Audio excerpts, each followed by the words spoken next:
গাজীপুরে ওয়াজ করতেছিলাম, মাঝে মাঝে বলি তোমাকে তাজা করার লাগে না, ঘুম আওয়ার জিম আও যেগুলা। গাজীপুর ওয়াজ করতেছে সূরা ইউসুফের তাফসীর, হিন্দি মিটাইমে কইছে যেটা উঠবে আর লুঙ্গি টেনে ধরবেন। মাঘ মাসে শীত, এক বেটার পোষা পাইছে আধা ঘন্টা আগে, যখন কইছি টাইনে ধরবেন বেটা টান খাওয়ার ডরে আর ওঠে নাই। পোষাবে তোর কথা হলো না, বুড়া বেটা খালি পোষাবে গুতাইতেছে বেটা চিন্তা করে এখানে কুটার উপর বইছে, যদি মাইরে দেই গড়া এখানে আর একজনের পিছনে যাবো, মারমু না উঠবো না। বাঙালি বুদ্ধি ওই চায় না, ঠোঙ্গা জুতা আছে না নাগরা, ওইটারে লুঙ্গির মধ্যে নিচে বেড়ায় নিয়ে লুঙ্গিটা উঁচা করে আস্তে আস্তে ছাড়ছে চাদরের মধ্যে করে। যখনই আস্তে আস্তে ছাড়ছে, আধা ঘন্টা আগের সাফা জিনিস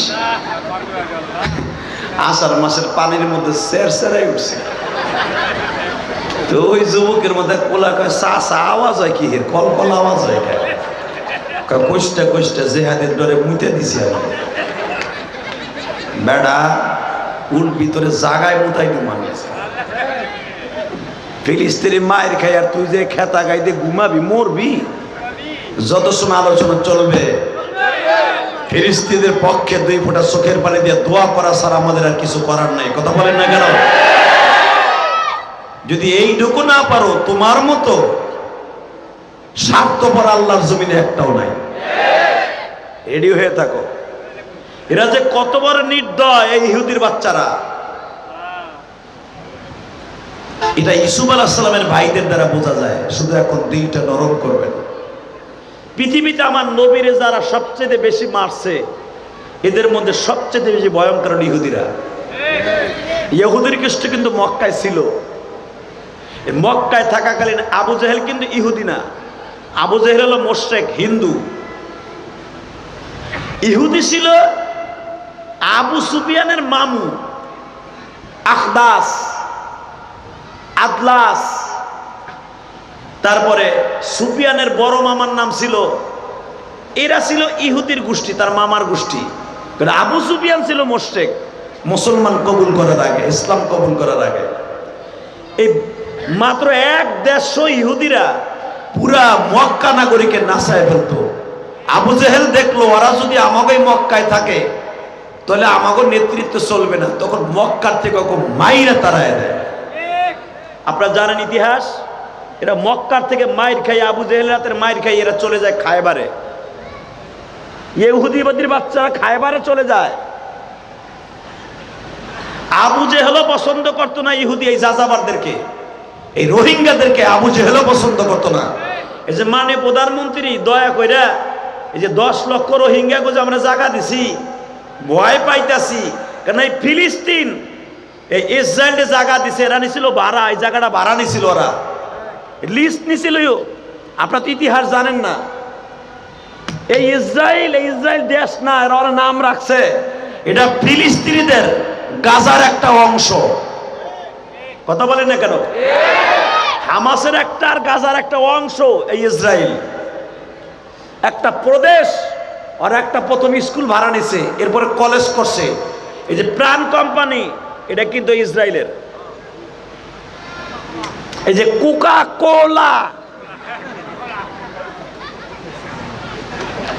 এগুলো ইসরায়েলের। 138টা পণ্য বাংলাদেশে চলে। তুমি যদি মুসলমানের প্রোডাকশনে জন্ম নিয়ে থাকো, কোন মুসলমান ইসরায়েলের পণ্য খরিদ করতে পারে না।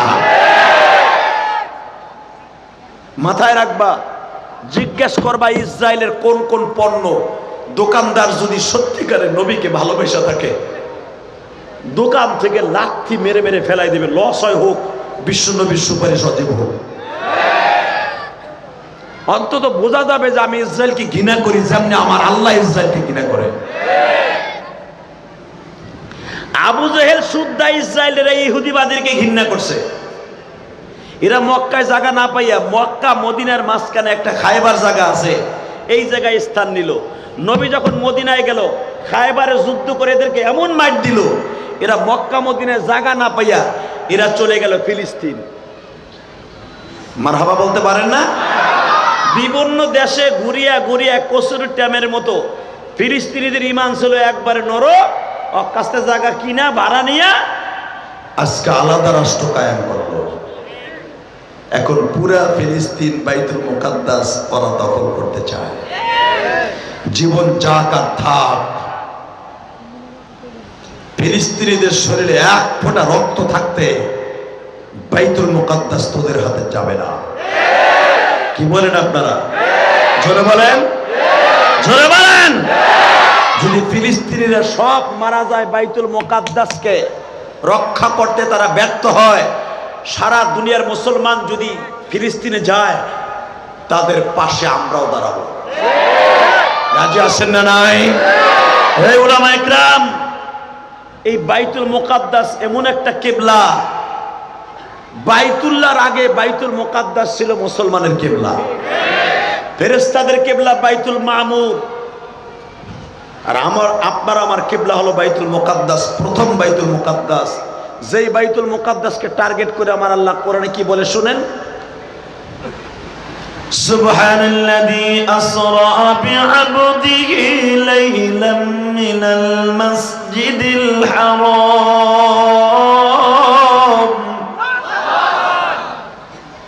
মিনাল মাসজিদিল হারাম ইলাল মাসজিদিল আকসাল্লাযী বারাকনা হাওলাহু লিনুরিয়াহু মিন আয়াতিনা ইন্নাহু হুয়াস সামিউল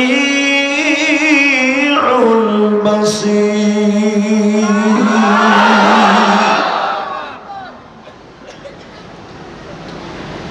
বাসামরে আমার সেই মালিক বাইতুল মুকাদ্দাসকে তিনি এত ভালোবাসলেন, যেই মুসাল্লাই দ্বারে আমার এতিম নবী সমস্ত নবীদেরকে পিছনে রেখে, দুনিয়ার সব ফেরেশতাদেরকে নবী পিছনে রেখে, আপনারা শুনলে আশ্চর্য হয়ে যাবেন। আল্লাযী খালাকাল মাউতা ওয়াল হায়াতা লিয়াবলুয়াকুম আইয়ুকুম আহসানু আমালা ওয়া হুয়াল আজিজুল গফুর।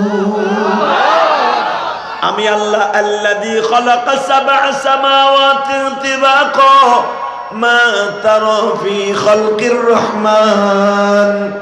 আমি সাতটা আসমান বানাইছি বেগাইরে আমাদিন তারাউনা। তাকায় দেখ বান্দা, আমি কোনো খুঁটি লাগাই নাই। এ বান্দা, তোরা মাত্র তিনটা বাতি ঝুলাবি রড লাইট, একটা খুঁটি লাগছে। কিন্তু বান্দারে, এই বিশাল আসমান আমি তৈরি করছি, কোনো রড সিমেন্ট লাগাই নাই। এ বান্দা, তোরা জানোস না আমি আসমানটাকে মাত্র 8 জন ফেরেশতার কাঁধে রাইখা দিয়েছি। যেদিন আমার নবী 27শে রজব আসমান আমার নবী ইমামতি করবে, এই 8 জন ফেরেশতাকেও আমার নবীর পেছনে নামাজ পড়ার জন্য পাঠায় দিছি। শুধু আমি রব ছাড়া দুনিয়ার সব মাখলুক আমার নবীর পিছনে সেদিন মুক্তাদি ছিল। আল্লাহু আকবার বললেন না? যেখানে দাঁড়ায় আমার নবী ইমামতি করছে ওই জায়গাটা ফিলিস্তিন, বাইতুল মুকাদ্দাস। যেরকম মারহাবা। আমি শুরুতেই বলেছিলাম পৃথিবীর কোন দেশ নাই যেখানে সমস্ত ফেরেশতা আর নবী কদম লাগাইছে, ইল্লা ফিলিস্তিন, একমাত্র ফিলিস্তিন ছাড়া। ফিলিস্তিনে সব ফেরেশতা সব নবীর কদম লাগছে। মারহাবা কোন? আরো জোরে। কষ্ট হইতেছে? এই জেরুজালেমের জালিমগুলি এত নির্দয়, মুসা নবীর ইউসুফ আলাইহিস সালামের ভাইদের দিকে তাকাইলে বোঝা যায়। আমার দিক তাকাবেন আর এখন কানবেন। ইউসুফ নবীর ভাইরা দেখেন কি কায়দা জানতো, আর এই ইসরায়েলের গোষ্ঠী কি কায়দায় ফিলিস্তিনে দখল করলো দেখেন খালি। ইউসুফ আলাইহিস সালামের ভাইরা বলে, আব্বা বলো ইউসুফরে দিবেন আমাদের সাথে? ইউসুফের বাবা জানতেন আমার এই ছেলেগুলা জালিম, এরা জুলুম করবে, এরা নির্দয় নিষ্ঠুর। আর এরা এই একই মায়ের সন্তান না, ইউসুফ আর বুনিয়ামিন এক মায়ের সন্তান, আর ওরা 10 জন হলো আর এক মায়ের সন্তান। সৎ ভাই হিসাবে ওর সাথে কি ব্যবহার করবে এটা আমি খুব জানি। কষ্ট হইতেছে? শুধু এই ইসরায়েলের পরিচয়টা একটু দিয়ে দেই। বনি ইসরায়েলের অপর নাম হলো ইসরাইল। এই ইসরাইল, বনি ইসরাইল, ইসরাইল। বাজান রে, আল্লাহর পয়গম্বর ইউসুফ জানেন আমি আমার ভাইদের সাথে গেলে মজা পাবো, এমন পাম পট্টি দিছে। ইউসুফ রে, তুই যদি আমাদের সাথে ছাগল চড়াইতে যাস, তুই ভালো ভালো রং বেরঙের ফলমূল দেখতে পাবি, বাঘে ছাগলে এক জায়গায় ঘাস ঘাস তুই দেখতে পারবি। 13 বছরের ইউসুফ ভাইদের কথার প্রেমে পড়িয়া গেল। এই ইসরাইল বাজান রে, ফিলিস্তিনি বাদশার প্রেমে পড়িয়া গেছে। ফিলিস্তিনি বাদশা তদনীন্তনকালের বাদশা প্রেমে পড়িয়া ফিলিস্তিনিরা জায়গা দিয়া দিল রহমত করিয়া। কিন্তু এরা জানতো না একদিন এরাই হয়ে যাবে আমাদের 1 নম্বর শত্রু। কিন্তু বাজান রে, ইয়াকুব নবী তো নবী,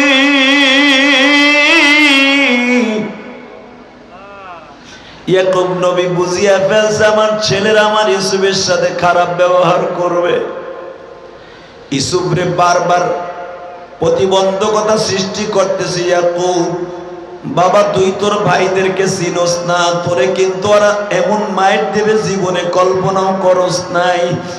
আল্লাহর পয়গম্বর ইউসুফ ভাইদের ছলনা বুঝতে পারে না ইসরায়েলের মতো। বাবায় নিষেধ করার পরেও যখন ভাইদের প্রেমে পড়িয়া রওনা দিছে, বাদান এখন দিনটা নরম করবে। বাবার সামনে দিয়া ইউসুফের বড় ভাই বুনিয়ামিন, ইহুদা, জুদ, শামস, নাফতালি, ইদ্রিসা, এরকম 10 ভাই ইউসুফ আলাইহিস সালামকে এমন ভাবে আদর আপ্যায়ন করতেছে, বুঝাইতেছে ইউসুফরে আমরা অনেক ভালোবাসি। এই ইসরায়েল ইহুদিবাদীরা যখন ফিলিস্তিনে আসে, তদনীন্তনকালের বাদশাকে বাবা এত পরিমাণ উপঢৌকন টাকা পয়সা দেয়, ইসরায়েলের প্রেমে পড়িয়া যায়। ভালো করে ইতিহাস বুঝবা যুবক বাইরে। আল্লাহর পয়গম্বর ইউসুফ 13 বছরের বালক, বুঝতে পারে না আমার ভাইরা আমার সাথে কি ব্যবহার করবে। বাবার সুখের আড়াল যখন হয়ে গেছে, মাত্র 5 কিলোমিটার যাইবার পরে বাবা, যারা জীবনে মিশর সফর করছেন এই জায়গাগুলো এখনো আছে। বড় ভাইয়ের কোলের মধ্যে ছিল ইউসুফ, কোলের থেকে এমন জোরে আছাড় মারছে বাবা। ইউসুফ আলাইহিস সালাম লম্বা ছিল তোমার আমার হাতের 14 হাত, তার বড় ভাই লম্বা ছিল ওই সময়ের জন্য বাবা 17 হাত। আল্লাহু আকবার বলতে পারো না?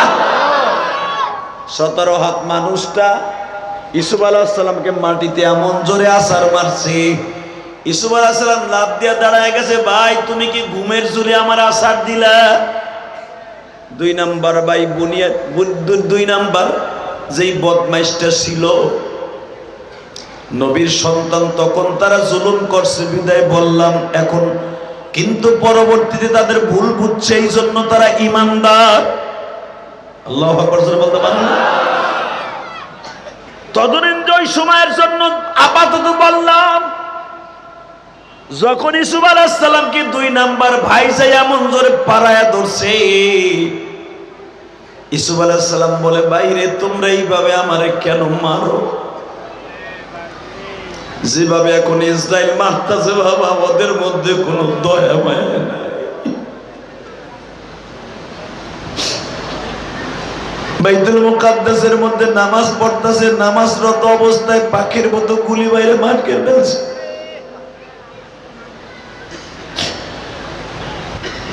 মা বোনদের বোরকা গুলা টানিয়া টানিয়া জালিম গুলা খুলে ফেলতেছে। আল্লাহ তুমি কই গো মালিক,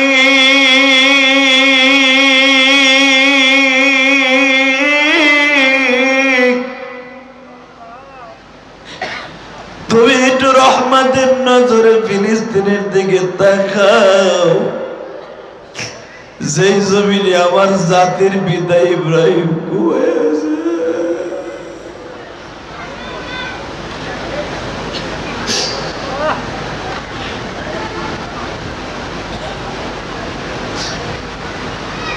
এই জালিমরা কত বড় জুলুম করতে পারে। ইউসুফ নবীর ভাইদের দিকে এখন তাকাবা। ঈশ্বরের ভাই ইহুদার বুনিয়াদ, ইহুদা আর জুত ইউসুফ আলাইহিস সালামকে এমন মার দিল বাবা, মারতে মারতে নাক মুখ ফাটায় ফেলছে। পৃথিবীতে ভাই কোনোদিন ভাইরে এইভাবে মারতে পারে না। 9 জন একসাথে মারতাছে বাবা, এমন মায়ের গুলা মারতাছে। ইউসুফ আলাইহিস সালাম 3 বার বেহুশ হয়ে গেছে বাবা। আল্লাহর পয়গম্বর ইউসুফের সাথে যখন আমার নবীর মেরাজের রাত্রে 3য় আসমানে দেখা, আল্লাহু আকবার বলতে পারে না। 3য় আসমানে যখন ইউসুফ নবীর সাথে আমার নবীর মেরাজের রাত্রে দেখা, তখন আমার নবী ইউসুফ আলাইহিস সালামের দেখে বাবা এই ঠোঁটগুলা বিশ্রাইতেছে, এই কানের নথিগুলা আমার নবী বিশ্রাইতেছে, আমার নবী ইউসুফের পিঠের দাগগুলা বিশ্রাইতেছে।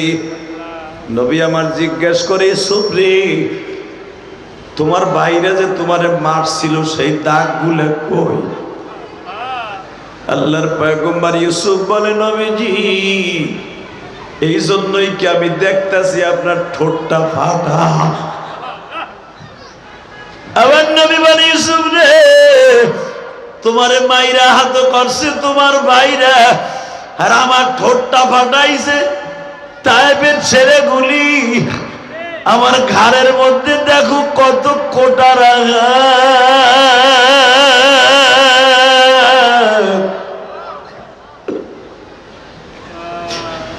বাবা আমার নবী ইউসুফ আলাইহিস সালামকে বারবার বলতেছে, ইউসুফ আমি তোমাদেরকে দেখতে আসার আগে 1 মাস আগে তায়েফের মাঠে গেছিলাম। মেরাজে যাওয়ার আগে 1 মাস আগে তায়েফের ছেলেরা আমারে এত পরিমাণ মারছে। নবী আমার একটা টান দিয়ে জামা খুলে ইউসুফ নবীর দেখায় আর বলে, ইউসুফ রে,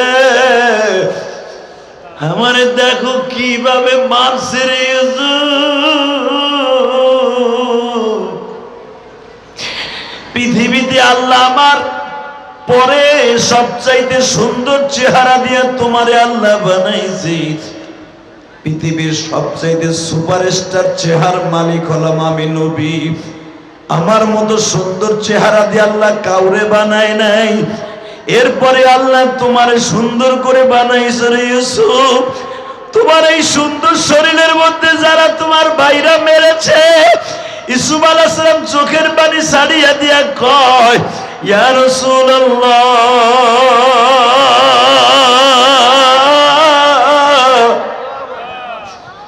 আপনিও তায়েফের মাঠে মার খেয়ে 3 বার বেহুশ হইছেন, আমি ইউসুফও 3 বার বেহুশ হইছি। বাজান আমার নবীর কান্নার কথা শুনিয়া যারা কাঁদবা, ওই মানুষটা কোনোদিন জাহান্নামের আগুনে জ্বলবে না। আমার নবীর কান্না দেখিয়া যাদের চোখে এখন পানি আসবে, ও বাজার, একটা মানুষ যদি নবীর প্রেমে পাগল হইয়া কাঁদতে পারে, ওই মানুষটার জন্য জাহান্নামের আগুন হারাম হয়ে যাবে। তোমরা চরমুনার মাঠে যারা গেছো, উজানির মাঠে যারা গেছো, এদের সামনে যখন নবীর ইশকের বয়ান শুরু হয়ে যায়, পাগলগুলা কই মাছের মতো, কোটন্ত কই মাছের মতো লাফালাফি আরম্ভ করিয়া দেয়। নবীর আশিক গুলা কেন লাফায় জানুনি? এদেরকে কেউ লাফাইতে বলে না, একমাত্র মালিক লাফাইতে বলে। আর একটা লাফ দে, লাফ দে, লাফ দে, লাফ দে, লাফ দে। আমার মালিকের হুকুমে যখন পাগল গুলা লাফাইতে থাকে বাবা, এই মানুষটার মাওলা ছাড়া কেউ নিয়ন্ত্রণ করতে পারে না। এ সর্বনার পাগল গুলা আমার মাওলার এখন দেখায় দিবা। জীবন যদি যায় চলিয়া যাবে, আমার মাওলার জন্য যদি কখনো জীবন দিতে হয়, ফিলিস্তিনের পক্ষে নবীর ইশক নিয়া ময়দানে কখন কে পাগলের মতো দৌড়াইবা জানি না। সর্বনের মাঠে যখন জাহান্নামের বয়ান আরম্ভ হয়ে যায়, এই পাগলগুলা লাফালাফি কেন করে জানোনি? জাহান্নামের ভয় তাকে কেউ চাইপা রাখতে পারে না। আমার মালিক কি ডাইকা ডাইকা বলতে চায়, মালিক রে, তোমারে কোথায় গেলে বাবু মালিক? দুনিয়ার আগুন সহ্য করতে পারি না।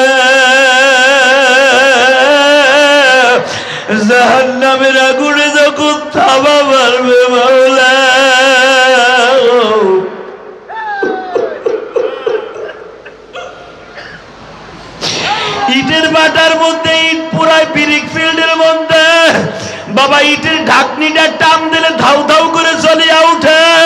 আহারে জাহান্নামের ঢাকনিটা যখন টান দিবে মালিক দারোগা, মানুষগুলা যখন ইন্ধনের মতো ফেলাইতে থাকবে, এই মানুষটা চিৎকার মারবে আর বলবে, মালিক রে এই জাহান্নামে কেমনে থাকবো গো।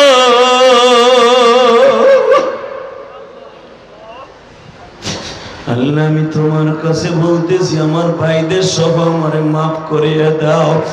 বাজান জাহান্নামে যখন থাবা মারবে গে যুবক ভাইরা, কলিজাটা শুকাইয়া যাবে, মোমের মতো গলিয়া যাবে, চেহারার কষ্টগুলা জয়রা যাবে। ওই জাহান্নামের আগুনকে হারাম করার জন্য নবীর ইশকে নিয়ে একটা আওয়াজ দিবা রে।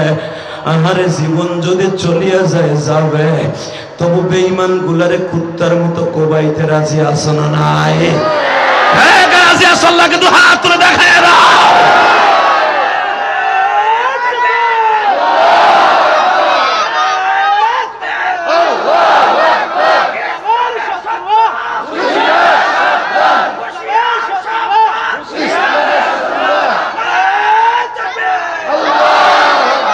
আল্লাহ তোমার এই পাগলগুলার চোখের পানি কবুল করো। বাজানরে কয়েকদিন আগে দেখছেন এই যে একজন ইমাম সাহেবের লাশ বাবা 10 মাস পরে উঠাইছে, এখনো পর্যন্ত লাশটা বাবা অক্ষত। কেন জানুনি? খবর নিয়ে দেখা গেল ইমাম সাহেব রাত 3টার সময় মাওলার জিকির আরম্ভ করে দিত গো বাবা। জিকির করতে করতে করতে করতে এমন মাওলার পাগল হয়ে গেছে, তার বডি মাটির জন্য জাহান্নামের জন্য হারাম হয়ে গেছে। যেই বডির মধ্যে আমার মাওলার ভয় আছে, জাহান্নামের ভয় আছে বাবা, ওই বডিটা কোনোদিন মাটিতে আগুনে পানিতে খাইতে পারে না রে। যেই বডির মধ্যে নবীর প্রেম আছে, ওই প্রেমিকের জীবনে কোনোদিন বাবা জাহান্নামে স্পর্শ করতে পারে। আল্লাহু আকবার। আল্লাহ আমি দেখবো তোমার পাগল গুলা কার অন্তরে এখন নবীর প্রেম আছে। ইউসুফ নবী যখন বললেন, নবীজি আমার ভাইরা আমারে মারতে মারতে 3 বার বেহুশ করছে, আমার নবী বলে, মুসারে আমারও তো 3 বার বেহুশ করছে। 4র্থবার যখন আমার হুশ ফিরে আসছে, আমি বেহুশ অবস্থায় বলছিলাম, তায়েফের ছেলেরা রে আমারে তোরা আর মারিস।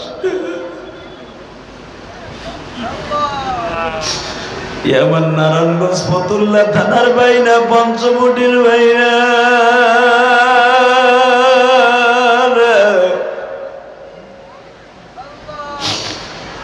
আমরা যদি নবীর যুগে জন্ম নিতাম, নবীর কত স্থানগুলা জিহ্বা দিয়া চাইটা চাইটা পরিষ্কার করতাম।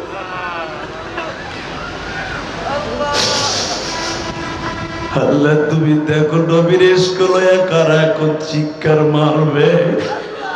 আল্লাহ তোমার নবীর ইশক যার অন্তরে দাউ দাউ করে আগুন জ্বলবে, মানে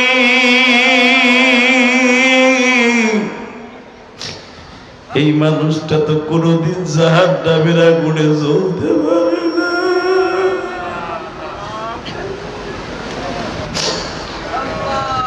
ইউসুফ আমারে মারতে মারতে মারতে তায়েফের পাহাড়ের ভিতরে ঢুকাইয়া দিল। আমি একটা আঙ্গুরের বাগানের পিছনে বসে বসে আমার মওলারে ডাকতেছিলাম। ইন দি মিড টাইমে আমার 4 পালক পুত্র জায়েদকে বললাম, জায়েদ রে গতকালকে সন্ধ্যায় খাইছি পানি আর রুটি, জায়েদ দেখতে একটু পানির ব্যবস্থা করতে পারোস কিনা? হে আমার পঞ্চবটি নারায়ণগঞ্জের বাইরা, নবীর ইশক এখন একটা প্রমাণ করে দিবা। তুমি যদি তায়েফে তখন থাকতা, তুমি কি করতে? এই মন মানসিকতা নিয়ে নিজের বডিকে এখন রেডি করে ফেলবা। আরে জায়েদ যখন বলে, বাবা গো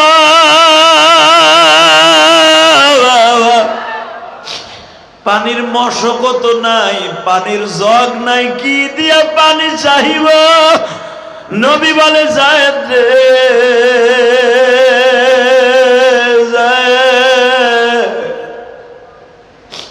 এই গিলাসটা লইয়া যা, দেখ 1 গিলাস পানির ব্যবস্থা তায়েফের মানুষগুলো করে কিনা। আসলে আমার নবী আল্লাহর কাছে পানি চাইলে পানির অভাব ছিল না, কিন্তু আমার নবী দেখতেছিল তায়েবের ছেলেরা কি নবীর এখনো ঘৃণা করে না ভালোবাসা। তায়েব প্রতিটা ঘরে ঘরে যায়, ঘরে আর বলে, ও তায়েববাসীরা, এক গ্লাস পানি দিবানি? আমার বাবা এমন একজন দামি মানুষ, আমার যেই বাবা জীবনে কাউরে একটা ক্ষতি করে, আমার বাবার এক গ্লাস পানি দাও। কেউ এক গ্লাস পানি দেয় নাই গো বাবা। আমার নবী যায়েদকে ডেকে ডেকে বলে, যায়েদ রে, তায়েবের মানুষগুলা পানি দেয় নাই, দুঃখ নাই, কিন্তু এদের জন্য বরদোয়া দিস না। ও বাজান, যেই নবীর হাতে হাউজে কাউসারের পেয়ালা থাকবে, আমার ওই নবীর এক গ্লাস পানি দেয় না। ইউসুফ নবী শুনিয়া পাগল হয়ে গেলেন, নবী আপনার এক গ্লাস পানি দেয় নাই। আমিও মার খাইবার পরে আমার ভাইদের কাছে পানি চাইছিলাম, আমার ভাইরাও দেয় নাই। আমার ভাইরা যখন আমারে মারতে মারতে বেহুশ করে ফেলল, যুবক ভাই এখন একটা জোরে আওয়াজ দিবা। যখন আমার ভাইরা আমারে মারতে মারতে বেহুশ করল, তখন এক ভাই সামায়ুন দৌড়ে আসিয়া কয়, ইউসুফ রে, তোরে কিন্তু মাইরা ফেলবে রে ইউসুফ। এদের প্ল্যান হলো তোরে মারিয়া বাবার স্থানে ভালোবাসা নিয়ে নিবে। ইউসুফ, আমি একটা কথা তোরে বলবো ভাই রে, কেন জানো তোর জন্য আমার মায়া লাগতেছে। ইউসুফ, তোরে আমি মায়ের হাত থেকে বাঁচাইতে পারি, একটা মাত্র শর্তে। কি? তোরে এখন বাইন্দা আমরা কুয়ার মধ্যে ফেলায় দেব, তুই কোনো প্রতিবাদ করবি না, কথা বলবি না, কুয়ার মধ্যে পড়িয়া অন্তত বাঁচিয়া যাবি, আমি সামায়ন এইটা চাই। ইউসুফ তখন বাইরের দিকে তাকাইয়া কান্দে আর বলে, ভাই গো, তোমরা না আমার বাবার কাছে বইলে আসছিলা আমারে ভালোবাসবা, তোমরা যেইভাবে আমারে মারতাস ওইভাবে তো কোনো শত্রুরেও মারে না। এই ইসরায়েলি বাহিনী বাবাই বিয়াদব বেজরমাগুলা যেইভাবে আবার মুসলমান থেকে পাখির মতো গুলি করে মারতাছে রে নারায়ণগঞ্জের ভাইরা।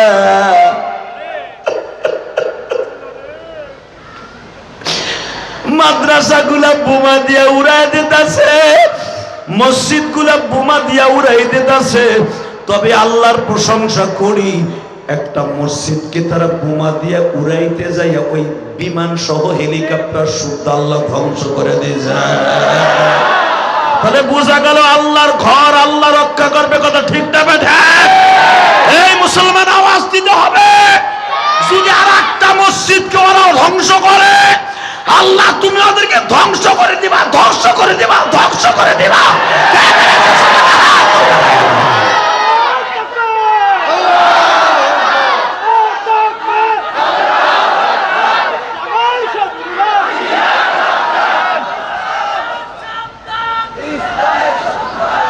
মারহাবা বলেন। এই যুবক, এই হাজার হাজার মানুষের মাঝে আমি জানি না কার চোখের পানি আজকে কবুল হবে। 1971 সালের যুদ্ধ যারা দেখেছেন, আমি দেখি নাই, আমি বলতে পারবো না। যারা দেখেছেন তারা বলতে পারবেন তদনীন্তনকালে মুসলমানের অবস্থা কি অবস্থা ছিল। কথা বলেন না কেন?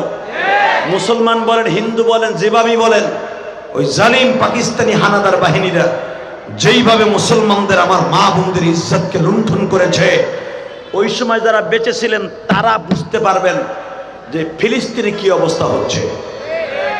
কষ্ট হইতেছে? জোরে বলেন।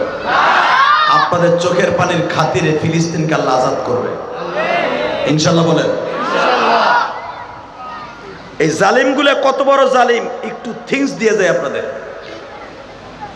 ইউসুফ আলাইহিস সালামের ভাইরা ইউসুফরে বাইন্দা সাইন্দা যখন কুয়ার মধ্যে ফেলবে, তখন ইউসুফ একটা আকুল আবেদন রাখছিল, বাইরে আমারে আপনারা ফেলাই দিবেন, দুঃখ নাই, কিন্তু আমার সাথে যেভাবে খারাপ ব্যবহার করলেন, আমার ছোট্ট ভাই বুনিয়ামিনের সাথে আর আমার বৃদ্ধ বাবার সাথে খারাপ ব্যবহার করেন।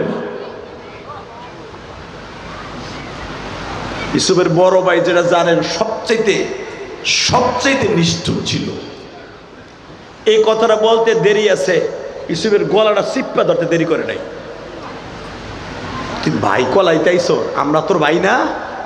তুই বাবার স্থান দখল করে নিছ, একবারে প্রেমের স্থান। বাপ আমাকেও ভালোবাসে না, তোরে বাসে, তোরে জীবনের তোরে মেরে হলো। সামায়ন বলল, তোমার না বলছিলাম ভাই কথা কইস না, কথা কইলি কে? আপনারা জানেন ইউসুফ আলাইহিস সালামকে তারা কুয়ার মধ্যে ফেলে দিল। 3 দিন পর্যন্ত ইউসুফ কুয়ার মধ্যে। যখন কুয়ার মধ্যে ফেলে, ইউসুফ আলাইহিস সালাম ভাবছিলেন না যে 65 ফিট নিচে আমি পানির নিচে চলে যাচ্ছি, আমি বাঁচবো কি মরবো। ইউসুফ আলাইহিস সালাম শুধু একটা ভয় ছিল, আমারে কেউ না বাঁচাইলো কে বাঁচাবে? আল্লাহ। দুই হাত উঁচা করে বলেন, কে কে কে কে? জোরে কে কে কে কে?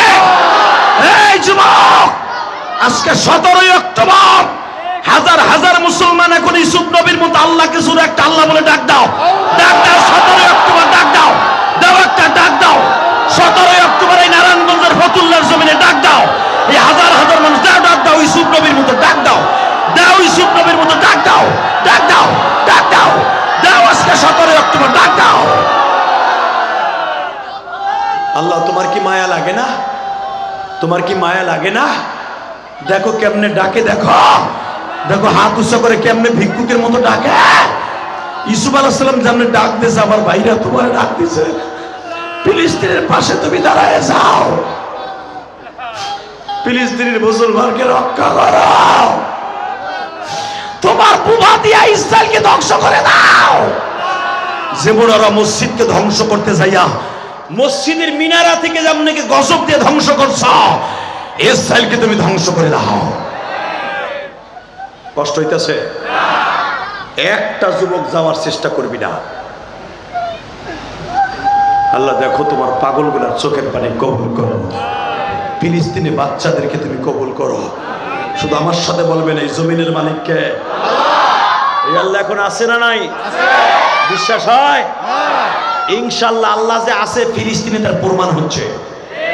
যখন ওরা হেলিকপ্টার নিয়ে মসজিদে বোমা মারতে আইছে, মসজিদের মিনার থেকে কি একটা ঝাঁঝালু বিজলি চমকায় গেল।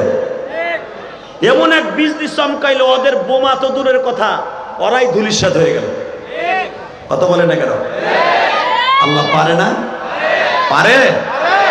আব্রাহারে যদি পারে বাইতুল্লাহকে ধ্বংস করতে, এসে ধ্বংস করে দিতে, বাইতুল মুকাদ্দাসের দিকে টেরা নজরে তাকাইলে ওর চোখ দুটো অন্ধ করে দিতে পারে। অপেক্ষা করেন, ইনশাল্লাহ বলেন। মুসলমান যখন মুসলমানের মতো মাঠে নামবে, আল্লাহ তাকে হেফাজত করবে।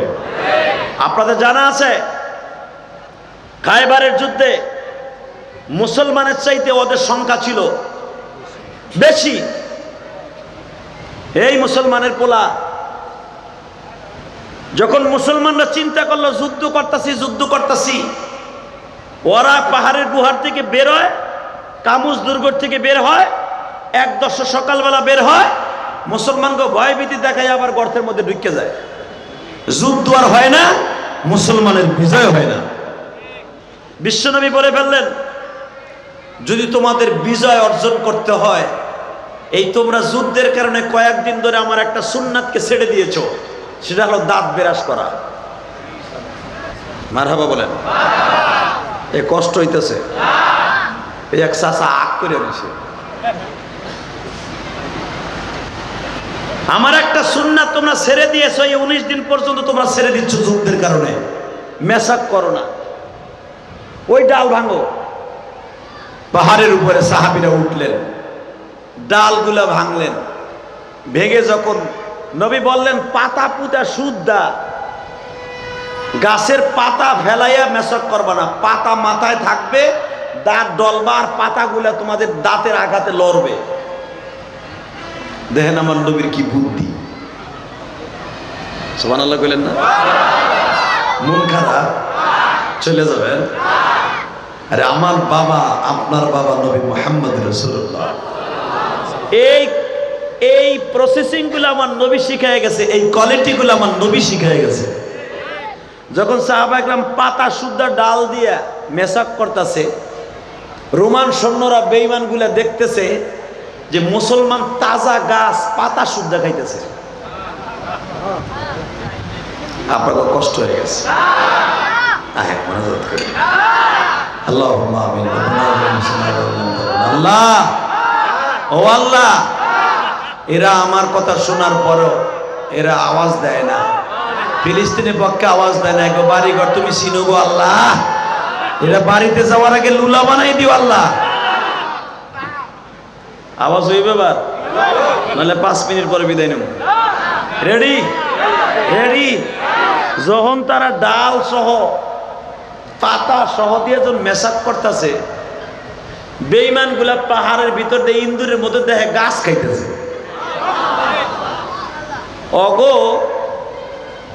অগ যে সেনাপ্রধান ছিল, আমাদের সেনাপ্রধান তো দলনেতা নবী মুহাম্মদ রাসূলুল্লাহ। অগ সেনাপ্রধান সে দূরের থেকে দেখতেছে গাছ খায়, সে লাভ দিয়ে দাঁড়ায়, আজকে আর থইব না, আজকে হয়তো তোর মোর বিনয় বাঁচবি, দেখ যারা তাজা গাছ চাবাই খাইতে পারে, আজকে তবু রক্ত খাইব মুসলমান। আজকে আর কেউ কামুজ দুর্গে পলাবি না, খবরদার, সবগুলো মাঠে থাকবি, আমিও থাকবো। নেতা নিয়েই কথা কইয়া হে পলাই দিছে। দেখেন না আমাদের দেশের রাজনীতি, এমপি মন্ত্রী একটাও রাস্তায় থাকে না, সব 150-200 টাকা দিয়ে ভাড়া করে রাস্তায় নামায়। গার্মেন্টের সেরিগুলো রাস্তায় নামায়, গার্মেন্টের পোলাগুলো 700-600 টাকা তো এক প্যাকেট টোস্ট বিস্কুট খাওয়াইয়া রাস্তায় নামায়। কথা কন না কে? এমপি মন্ত্রী পোলাপান হেরা থাকে এসির মধ্যে বইয়া কয়ে কয়জন আইছে, ওরা টেলিফোনে হলে কয়জন আইছে। কথা কন না কে? আমলিকের এক ওয়ার্ড সভাপতিরে কয়ে দিয়েছে, তোর কাছে 5টে রাখছাই। ওয়ার্ড সেক্রেটারি কয়ে দিয়েছে, তোর আগামী 1 বছর পরে তুই সভাপতির পদ পাবি, 10টে রাখছাই মানুষ।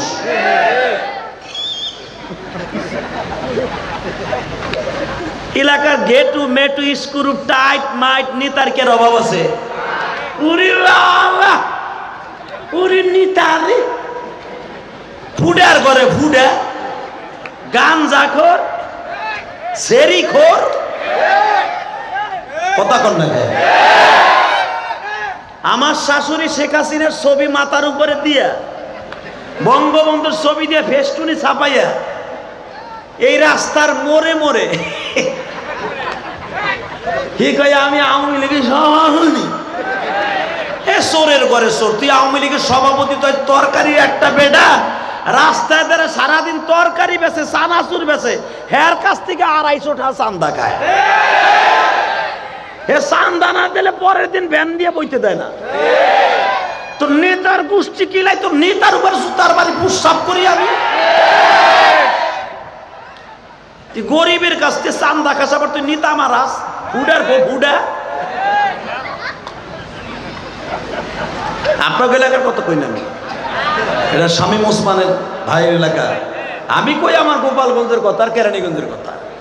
ফুডার ফুডা আগে খাইছর ভাবে ভিক্ষা করে, এখন আওয়ামী লীগের বাটপারি চাটপারি কইরে পদ একটা পাইয়া গরিবের পরে জুলুম শুরু করে দেয়। কথা কন না কেন? মরবি না ফুডার করে ফুডা, তারপরে বুঝবি তোর গরম ডিম কেমনে ফেরেশতারা তোর বাপে রাখে। হে এটা কই যায়? আরে ধর গেল, আমি আর ওয়াজি করব। আল্লাহুম্মা আমিন। তাহলে আমার না ওয়াদা ছিল যেটা উঠবে এটা টাইনে ধরবেন। একসাথে ওয়াদা দেন। আমার বাড়ির কাছে দাবি থাকবে, শামীম ওসমান সাহেবের কাছে আমার মেসেজটা পৌঁছায় দেবেন ইনশাআল্লাহ। উনি একজন, একটা নীতি ওনার আছে, ওনার ভিতর কথা আমল কি আছে আমি জানি না। উনি একটা কথা বলেছে, যদি আল্লাহ কোনো ওসিলায় মাফ করে, ওসিলায় উনি মাফ পেয়ে যেতে পারে। উনি বলেছিল, যদি নামাজ রোজা ঠিক মতো করি বা না করি, কিন্তু নবীর বিরুদ্ধে করা করে ওরা কল্লা উড়াই দেব। এ কথাটা স্বর্ণের অক্ষরে উলামা ইকরামের অন্তরে লেখা থাকবে। এ কথাটা কয় এমপি কয় মিয়া, বরঞ্চ নবীরে গালি দিলে এক কাছে ভাল লাগে, বঙ্গবন্ধুরে গালি দিলে কষ্ট লাগে, নবীরে গালি দিলে কষ্ট লাগে না। জিয়াউর রহমানরে গালি দিলে বিএমপি লাগো পিনি করে পিনি। কথা কন না কে? নবীরে গালি দিলে কোনো কিছু নাই। কথা কন। এই যে ফিলিস্তিনের এই যে ঘটনা দেখেন, এক চান্দু মাঠে নেই, হেরা আছে কখন ক্ষমতায় বইবো, আর একদল চাইতেছে ক্ষমতায় থাকবো। চিল্লা পাল্লা করতেছি আমরা নামাজিরা, আর হুজুরে কয় বাপ বেটা মিলে কথা কর না কে মুসলমান দাবি করো কষ্ট হইতেছে আর মাত্র 2 মিনিট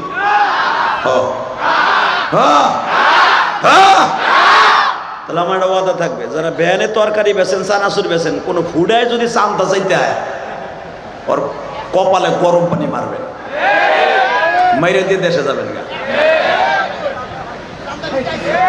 আল্লাহ আছে না নাই আছে নেতা কারে কয় বেটা দেখ নেতা কারে কয় নবী আমার বলে দিলেন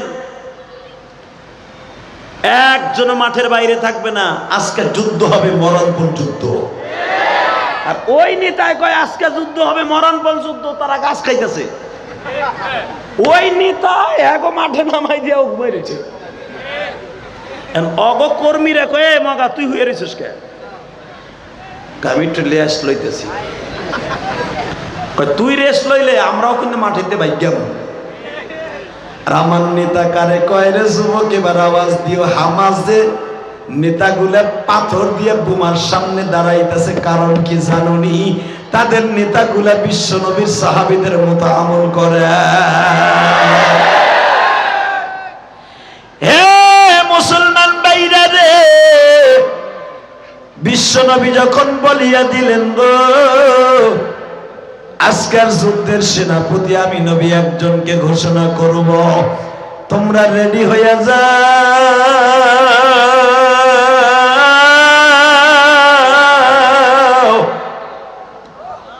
19 জন সাহাবী বাজান সকাল থেকেই রেডি হইয়া বসে আছে কিন্তু বিশ্ব নবী যারে খুঁজতাছে তারে পায় না হযরত ওমর বলতেছেন নবী আমি রেডি আবু বকর বলে কোন যুদ্ধের সেনাপতি আমারে প্রথম বানান নাই আমি রেডি বাজান রে শুধু এখন দিলটা নরম করবা আমার নবী বলিয়া ফেললেন আমার আলী কই আপনাকে কষ্ট হয়ে গেছে চিল্লাইতে চিল্লাইতে আপনাকে গলা শেষ তলাও শেষ রেডি নবী যখন বললেন আমার আলী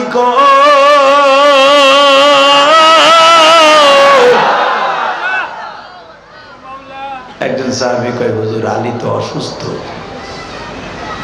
নবী বলে অসুস্থ রে দিয়েই আজকে সুস্থ বানাবো বিজয় ঘোষণা করব আলী রাদিয়াল্লাহু তাআলা আগের দিন পাথরের কণা চোখের মধ্যে যাইয়া বহু চোখের মধ্যে দরদ রেডি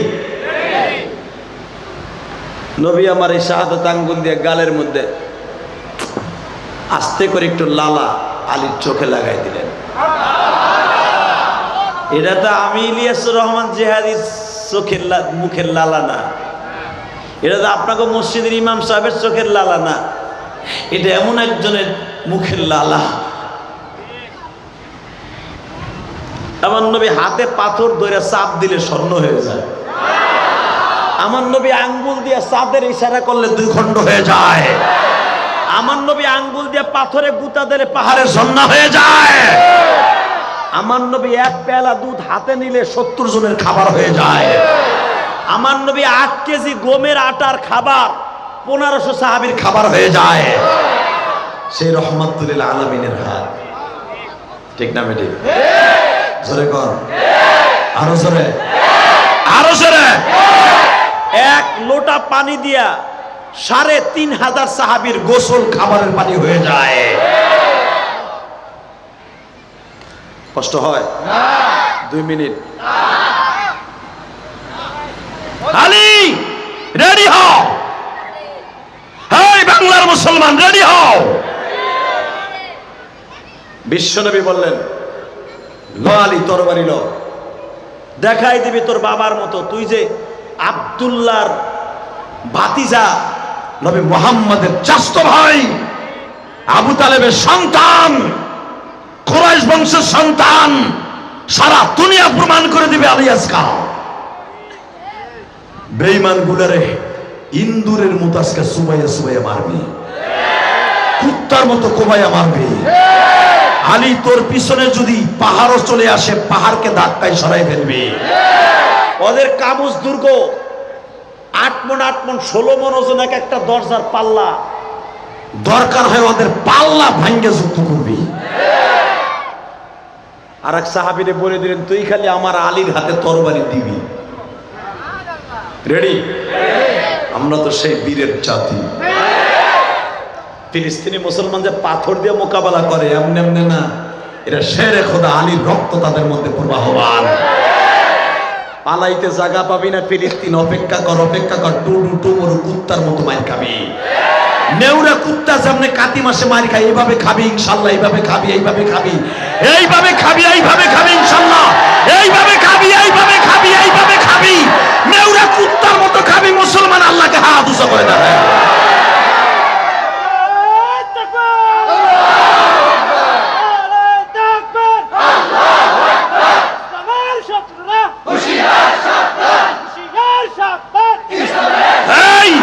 একটা আওয়াজ দাও, এক এক অ্যাকশন মুসলমানের অ্যাকশন, এক এক অ্যাকশন মুসলমানের অ্যাকশন, এক এক অ্যাকশন মুসলমানের অ্যাকশন। জোরে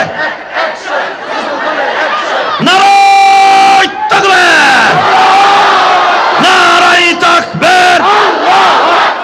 এক এক অ্যাকশন মুসলমানের অ্যাকশন, ফিলিস্তিনের অ্যাকশন, সারা পৃথিবীর অ্যাকশন, মুসলমানের অ্যাকশন, নারায়ণগঞ্জের অ্যাকশন, ফতুল্লা থানার অ্যাকশন। নারায়ে তাকবীর। এইভাবে দিবি বেটা, দেখ সভাপতির খেলা করে। মারহাবা বলেন। এর অন্তরটাই রসুলের প্রেম দিয়া। মারহাবা বলেন।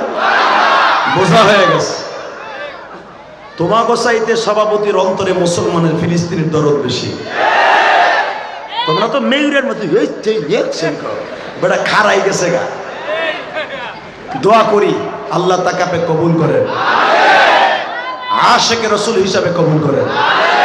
রেডি? আলী মারবি, পিছনে তাকাবি না। আমার আলী যতটা তরবারি ভাঙবে, খালি পিছনের দিকে অমর তরবারি দিবি, তরবারি দিবি, তরবারি দিবি, মেউরা কুত্তার মতো কোবাবি। হযরত আলী মাঠে নামলেন। মারহাবা বলেন। তার বাবা যেই জুলফিকার ইউজ করতেন যুদ্ধের মাঠে, আবু তালেব যেই তরবারি বিশ্বনবী ইউজ করতেন যুদ্ধের মাঠে, তরবারি মুষ্টি ধারণ করে, লোহার ফর্ম পরিধান করে, লোহার হেলমেটটা বিশ্বনবী পরিধান করায়া যখন আলীকে বললেন, আলী এখন নাম, নাম আলী নাম, আল্লাহ তোর সাথে আছে। পিছনে তাকাবি না, সামনে তাকাবি। বাজানরে আপনাদের জানা আছে আলী মারতাছে মারতাছে মারতাছে মারতাছে, হযরত ওমর দেখতাছে দেখতাছে, করে কি? তরবারি ভাঙ্গে আর তুলে দেয়, তরবারি ভাঙ্গে আর তুলে দেয়, মারতে মারতে মারতে মারতে মারতে মারতে তরবারি শেষ। আবার নতুন একটা তরবারি দেয়া হইল। এবার একটা আওয়াজ কি, ওরে মুসলমান, আমরা তো সেই বীরের জাতি, তা না হলে পাথর দিয়ে কেমনে স্টেনগাল এফএমজি 47 46 এর সামনে মুসলমান পাথর দিয়ে মোকাবেলা করে? এটা আলীর বীর। চুপ থাকো বাবা। হযরত আলীর তরবারি ভেঙে গেল, নতুন তরবারি পাইল, কিন্তু ডাল তো আর পায় না। আলীর ডাল ভেঙে টুকরা টুকরা হয়ে গেল। এ মুসলমান ভাইরা, বিশ্বনবী বলছে আলী পিছনে তাকাবি না। আলী সামনের দিকে যাচ্ছে। বেঈমানগুলো দৌড়ে কামুজ দুর্গের মধ্যে ঢুকে গেছে। হযরত আলী কামুজ দুর্গের সামনে এসে বলে, মালিক রে, তোমার নবী না বলছে ওদের দরজা ডাল বানায়া যুদ্ধ করবি? ফতুল্লার যুবক ভাইরা, আজকে 17 অক্টোবর আমার মাওলার প্রমাণ করে দিবা। যদি আমাদের ফিলিস্তিনে যেতে হয় তাও যাব, যদি প্রধানমন্ত্রী একবার অর্ডার করে, যদি ফিলিস্তিনের একবার ভিসা দেয়, তোমরা কেউ যাও বা না যাও, আমি ইলিয়াসুর রহমান জিহাদি ওয়াদা করলাম এই হাজার হাজার মানুষের সামনে, আমার যদি ভিসা দেয় আমি ইলিয়াসুর রহমান জিহাদি যাইতে রাজি আছি। তোমরা রাজি আছো না? নাই? রাজি আছো না? নাই? এবার শুধু আমার দিকে তাকাবা, চোখের পানি ফেলায় একটা আওয়াজ দিবা গো। কামজ দুর্গের সামনে যাইয়া হযরত আলী, কেউ বলেন 27 মণ ওজন, কেউ বলেন 40 মণ ওজন, কেউ বলেন 8 মণ ওজন। বাজান এবার একটা আওয়াজ দিও, 8 মণ হোক, 40 হোক, 27 মণ হোক।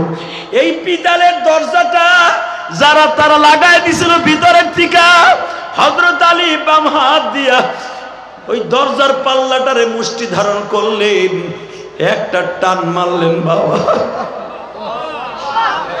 আলীর কাছে মনে হচ্ছে এইটা বুঝি একটা শুকনা পাতা। জোরে জোরে জোরে জোরে জোরে দুই হাত দিয়ে দুইটা দরজার টান দিলেন। একটা দরজা চাইলা মেরে ফেলে দিলেন, আর একটা দরজা বাম হাত দিয়ে মুষ্টি ধারণ করলেন। বাজানে 40 মণ আর 27 মণ আর 8 মণ যেটাই হোক, এই দরজাটারে চরকির মতো ঘুরাইতেছে। বাবা এখন আর তরবারি লাগে না, এই দরজার আঘাতে বেঈমানদের কারো মাথা নাই, কারো পেট নাই, কারো বুড়ি নাই, কারো বড়ি নাই, কারো বুড়ি নাই, কারো বুড়ি নাই। হে যুবক ভাইরে, যখন আলীর বীরত্ব হযরত ওমর দেখতাছে, ওমর হাঁপাইতাছে আর কাঁদতাছে, আলী রে তুই করস কি, করস কি, করস কি। কামুজ দুর্গের মধ্যে হযরত আলী ঢুকিয়া গেলেন। শের খোদা আলী বেঈমানগুলার কাছ থেকে বিজয় ছিনিয়া নিয়া কামুজ দুর্গের দরজার কাছে দাঁড়ায় আলী এখন হাঁপাইতাছে। 2.5 ঘন্টা যুদ্ধ করার পরে যখন আলী এখন বসছে, আলীর হাতের দরজাটাকে নিক্ষেপ করে দিয়েছে, মাটির মধ্যে গেড়ে গেছে। বাজান রে, ওমর দূরে দাঁড়ায় দাঁড়ায় কান্দার বলে, আলী রে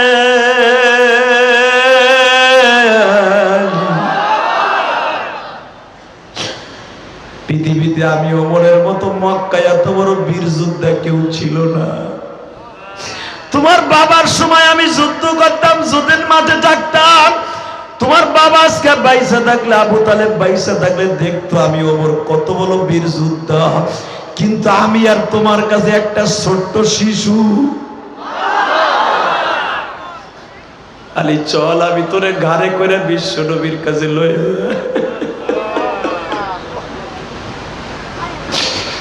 আবার নবী জিজ্ঞেস করে, আলী রে এতগুলো বেঈমান মারলি, তোর গায়ে কি একটা আঘাত লাগে নাই রে আলী? আলী বলে, নবীজি বৃষ্টির মতো আমার উপরে তাদের আঘাত আসছে, আমি 4 হাত পায়ে তাদেরকে মারছি, 4 হাত পায়ে মারছি, হাত দিয়া মারছি, পাও দিয়া মারছি, মাথা দিয়া মারছি, কেন দিয়া মারছি। আমার নবী বলে, আলী রে তরবারি এত ভাঙলি, ডাল পাইলি কো?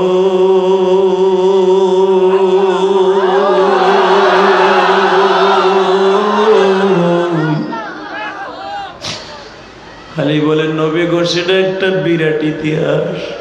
আপনি না বলছিলেন ওদের কামুজ দুর্গের কপাট দরকার হয়, ভাঙ্গা ভিতরে ঢুকে যাবি। হুজুর কামুজ দুর্গ টান দিয়া ভাঙ্গা ডাল বানাইছিলাম। নবী আমার বলে, আলী রে দরজাটার ওজন কত? নবী আমি জানি না কত ওজন, হয়তোবা 10-15 কেজি হইতে পারে। নবী আমার বলে, আলী রে চল একটু যাই রে। আলী যাই, দরজার কাছে দাঁড়ায় বলে, আলী একটু উঠে না, আমি একটু দেখি কোন প্রসেসে যুদ্ধটা করছো। নারায়ণগঞ্জের যুবক এখন একটা আওয়াজ দিও গো, আলীর মধ্যে একটা মারতে মুজাহিদ যেন এক এক অ্যাকশন দিয়া ফিলিস্তিনে জন্ম নেয়। সালাউদ্দিন আইয়ুবের মতো একটা মুজাহিদ ফিলিস্তিনে জন্ম নেয়। ওমর ইবনে খাত্তাবের মতো একটা মুজাহিদ জন্ম নেয়, একটা মুজাহিদ জন্ম নেয়।